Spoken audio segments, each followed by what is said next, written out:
അധ്യായം 2. പെൺകുട്ടി ഉണർന്നത് 10 കൊല്ലം ജയനൊപ്പം ജീവിച്ചു മടങ്ങിപ്പോകുമ്പോൾ എങ്ങനെയായിരുന്നുവോ അതുപോലെ. മായ കാഴ്ചകൾ. ഭഗവാൻ ശ്രീകൃഷ്ണൻ ഒരുപാട് മായ കാഴ്ചകൾ നടത്തിയിട്ടുണ്ട്. അതൊക്കെ വായിച്ചിട്ടുമുണ്ട്. ഇന്ന് അതൊന്നും ഓർമ്മയിലില്ല. അല്ലെങ്കിൽ തന്നെ എന്താണ് ഓർത്തെടുക്കാൻ? മറന്നിട്ടില്ല, മറക്കാൻ കഴിയില്ല. 10 കൊല്ലം ഞങ്ങൾ ഒരുമിച്ച് ജീവിച്ചു. വളരെയധികം വായിച്ചിട്ടുള്ള എനിക്ക് ഒരു കഥയിലോ കവിതയിലോ എനിക്ക് കിട്ടിയ ഭാര്യയെ പോലെ ഒരു കഥാപാത്രം വന്നിട്ടില്ല. ഒരു 100 കൊല്ലം ജീവിച്ചതിന്റെ അനുഭൂതി ഇന്നുമുണ്ട്. ആ അനുഭൂതിക്കിടയിൽ ഒരേ ഒരു ബുദ്ധിമുട്ടേ ഉണ്ടായിരുന്നുള്ളൂ. ആവശ്യത്തിന് ചിലവാക്കാൻ പണമില്ലായിരുന്നു. സാമ്പത്തികമായി ഞങ്ങൾ 2 വീട്ടുകാരും പിന്നിലായിരുന്നു. ദാരിദ്ര്യവും പട്ടിണിയും വിശപ്പും അനുഭവിച്ചു വളർന്ന എനിക്കതും നല്ലതുപോലെ അഡ്ജസ്റ്റ് ചെയ്യാൻ കഴിഞ്ഞു. ഒരു ഓണക്കാലത്ത്, ഓണത്തിന് തൊട്ടു മുൻപുള്ള ആഴ്ച, ഒരു ചൊവ്വാഴ്ച ദിവസം ഉച്ചയ്ക്ക് മുൻപായി ശംഖുമുഖം ദേവീ സന്നിധിയിൽ ഒരു ചാറ്റൽ മഴയത്ത് അവളുടെ കഴുത്തിൽ ജയൻ താലി കെട്ടി. സദ്യവട്ടമൊക്കെ കഴിഞ്ഞ് 2 മണിയോടടുപ്പിച്ച് നന്ദൻകോടുള്ള വീട്ടിലെത്തി. റോഡ് സൈഡിലാണ് വീട്.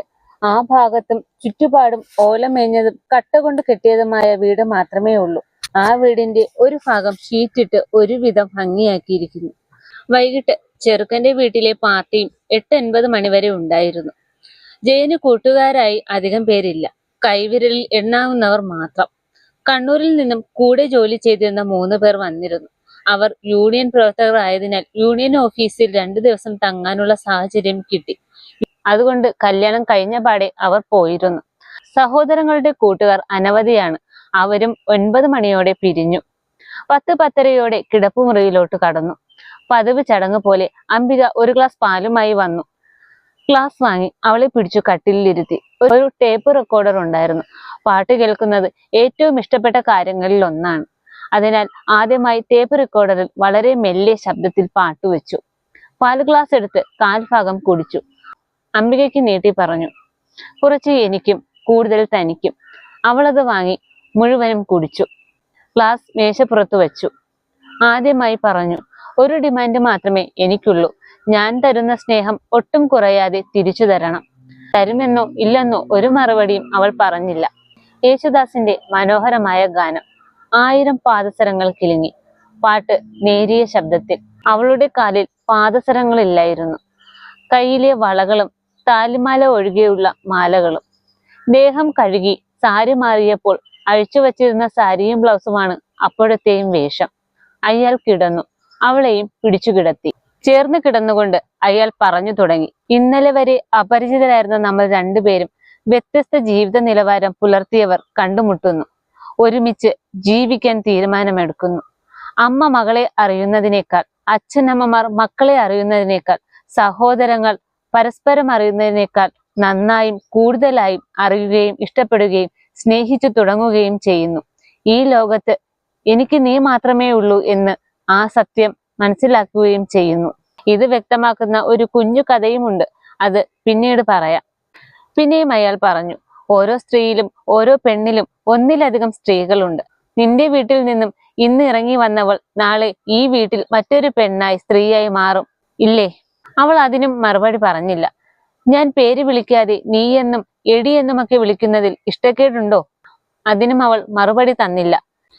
എന്റെ സ്വന്തമായി കഴിഞ്ഞാൽ എനിക്ക് എല്ലാവരും വിളിക്കുന്ന അംബിക അംബിക എന്ന് വിളിക്കുന്നതിനേക്കാൾ ഇഷ്ടം എന്റെ പെണ്ണെ എന്നും എടി എന്നും നീ എന്നുമൊക്കെ വിളിക്കാനാണ്.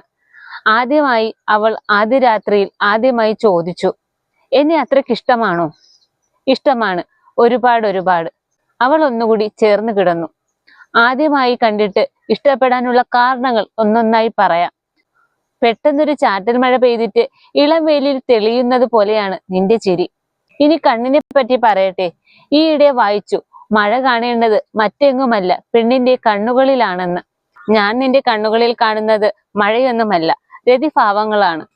എഴുത്തുകാരി KR മീരയുടെ കഥാപാത്രം പറയുന്നത് പോലെ, എന്നെ ഒന്നെടുത്ത് അനുഭവിക്കൂ എന്ന് പറയുന്നത് പോലെ തോന്നും. അവളുടെ കണ്ണുകളിൽ എന്തൊക്കെയോ ഭാവമാറ്റങ്ങൾ അയാൾ കണ്ടു. ഇനിയും പറയാനുണ്ടെന്ന് പറഞ്ഞ് അയാൾ പറ്റിച്ചേർന്ന് കിടന്നു. മെലിഞ്ഞ അരക്കെട്ട്, വിടർന്ന് ഇടുപ്പും.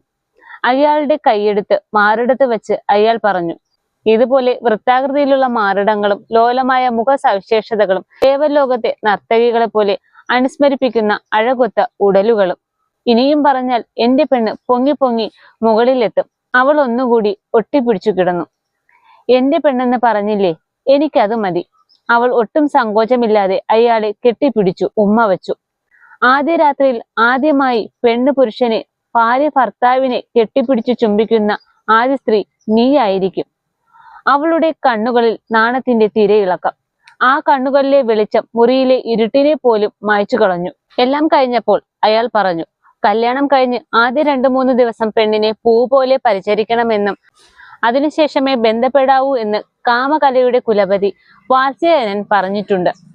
അതും അവൾ കേട്ടതായി ഭാവിച്ചില്ല. കണ്ണുകൾ കൂമ്പി അടച്ച് മയങ്ങി. ഉണർന്ന് എണീറ്റ് ഉടപ്പുടവയെടുത്ത് അണിയുന്നത് ആസ്വദിച്ച് നോക്കിക്കൊണ്ട് അയാൾ ഉണർന്നു കിടന്നു. സാരി ഒന്നുകൂടി വയറ്റിലേക്ക് ഞൊറിഞ്ഞു ഉറപ്പിച്ച് ഒരു തയ്യാറെടുപ്പ് നടത്തി അവൾ മെല്ലെ വാതിലിന്റെ കുറ്റിയെടുത്ത് പുറത്തിറങ്ങി. ആദ്യ രാത്രി ഓർമ്മകളിൽ മായാതെ മങ്ങാതെ ഓർമ്മച്ചെപ്പിൽ ഒളിച്ചിരിക്കുന്ന ഒരു രംഗം അതാണ്.